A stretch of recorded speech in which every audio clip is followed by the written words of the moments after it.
Welcome to Save As Ability, a podcast to educate and inform you about disability employment issues. My name is David D'Arcangelo, and I'm your disability policy expert. Hey everybody, welcome back for another episode of Save As Ability. We've been getting a great reaction. Please continue to help us keep great content flowing for you. Like, subscribe, share. And we've got a guest today, a great guest. Welcome in Idan. Idan, how are you today? I'm very well. Very excited to meet you and speak here on the podcast. Excellent. So Idan and I got connected. You know, he's in the technology space here, trying to provide technology solutions for people with disabilities, particularly mobility in this case. And I'd like to talk about the wayfinding. But before we get right into the wayfinding, Idan, tell us a little bit about your journey to people with disabilities and how, a little bit of background so our audience can set some context here. Absolutely. So I'm Idan. I'm a co-founder and CEO at RightHear. We started about 7 years ago. And we started that with a lot of luck. I used to say on an accident. We didn't know like what we're doing, when we got into this domain of people with disabilities, accessibility. And I used to say by accident, but it's actually by luck because I love this industry. I love what we do. I love the people, and I love the impact that it creates.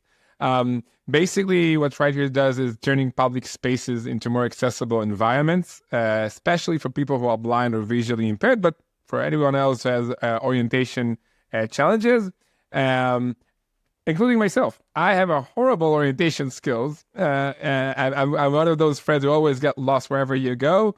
And I'm very familiar with the frustration of not knowing where you are and what is there, where to go. And we thought that if we'll be able to solve it for those that have even more severe challenges around this, like me, then ultimately we'll be able to solve it for everyone. So, well, that's encouraging to hear. We've talked many times on this program about how various technologies over the years started out not necessarily for people with disabilities, but then ended up really helping people with disabilities. And we use the examples all the time, whether it's... And vice versa, right? And vice versa, too. Whether it's Alexander Graham Bell with the phone, whether it's elevators or escalators or automatic door openers, all these types of things were not necessarily devised specifically for people with disabilities, although they end up really being very assistive to people with disabilities. So now let's get into specifically your company, your product, and how you're helping to solve the challenges of wayfinding for people with blindness. Yeah, so I can imagine that most of our listeners know that wherever you go in the country, I'm in Maryland, but wherever you go, right, you can find Braille signs. And you can find the Braille signs usually in elevators, but also in public restrooms, sometimes meeting rooms, and really wherever you go. And it doesn't matter if it's a small restaurant or if it's a big airport, hospital, museum, and everywhere in between. And this is obviously thanks to the ADA, and it's great that they're there. But I don't know how many of our listeners know that about 90% or more out of the blind community cannot read Braille. And right, yeah, we've talked about that too. We produced, when I was Mass Commissioner of the Blind, a couple of different surveys there, and people were surprised to find out that only 7% of our users, of our consumers rather, used Braille regularly. So exactly, right? So for the 7%, right, who do read Braille out of the blind community, finding the sign is a challenge by itself. You've got to wayfind to find the sign, to get to it. And here you go. And if that's not enough, in the past 4 years, if you're lucky, out of the 7% who can read it, and you've been lucky to find the sign, you do not necessarily want to touch the sign. Because, again, we all remember COVID, and it's a public surface. You don't necessarily want to touch it. And I can go on and on. So basically, what RightHear has came up with is an audio format of signage, talking signage system, if you will. And the way we do that in our case is a technology that is based on multiple technologies behind it. It was the system, but the primary one is Beacon's technology, it's Bluetooth technology. Yes. At the end of the day, it's an app. It's a free app. It's an anonymous app to our users, both Android and iPhone. There's little small devices like this I'm currently holding. It's in the size of a finger. Bluetooth devices that we stick on the wall. No drilling or no Wi-Fi needed or anything like that. And then there's the cloud dashboard, which allows us in the facility to control and manage all the audio descriptions that later on users will be able to hear. And what they hear are basically answers to three main questions. One is, where am I? you are the main entrance to this office space, and we're going to talk about offices probably soon. Secondly, what is here in this building? There are 5 floors, maybe the office is in the 4th floor, whatever that is, right? So where am I? What is here? It could be open hours if it's a restaurant, right? And thirdly is what's around me. No matter what the user is pointing around, let the user know what is there and what distance, right? Got it. So really your beacons are meant to then work with an app on your phone to be able to, and that throws off a signal. And then when I'm on your app, I can find out where I am at that person at that place and time. And you'll find it in your own language.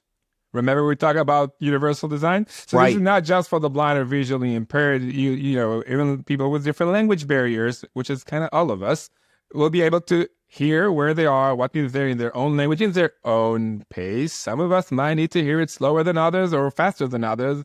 It's also with text on the screen. So yeah, the idea is really to allow everyone to be independent wherever they go.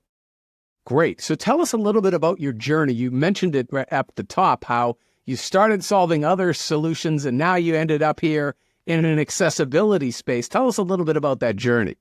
Yeah. So, when you start a startup, where you kind of have an idea and you go with it, and then you see what's the market and the world tells you. And we were working on a completely different, idea. It was around shopping experience and retail and coupons and shopping malls. And we ran different pilots. That was over 7 years ago. And what we found, as my co-founder and myself, that we're working great together, and we have an exciting technology in hands, but that it takes forever just to find each other at the mall because I'm always getting lost and I have no idea where to go. And I was the problem. And I thought, you know what? Let's enough with that couponing, and that's kind of crowded already anyway. Maybe we can do something with my orientation challenges. And, again, we thought that if we'll be able to, solve it to those who have more severe challenges, we'll be able to solve it for everyone. So that's how we got into it. My grandfather at the time turned to be blind. That's also kind of pushed me into that direction. And we just fall in love. We fall in love with, with the mission and how helpful that is to a lot of people. That's great. All right, as we begin to conclude here, tell us a little bit about how people can find the product, what it retails for, like all of that stuff to give people an idea. And by the way, give us the links. We'll put them in the description here so anybody watching on YouTube can go and click on those links to find your product. Beautiful. So it's an app, right? It's a free app, both Android and iPhone, so you can find it in the app stores. It's called RightHear, RightHear, like hearing. So RightHear, you can actually hear where you are. So that's the idea behind this word. And also, it's a good reminder for us to hear and listen to our community. We have a growing community that, by the way, meets every week online. We have an online meetups on Friday, 1 p.m. Eastern. So you're welcome to join us. The app is completely free. Indoors, outdoors, underwater, out of space, wherever you are, it's completely free. And it supports 26 different languages. It's also completely anonymous. We're not going to ask your name, your email, your Facebook, whatever that is. So I do invite you all to download it. You can find more about it on our website, www.right-hear.com.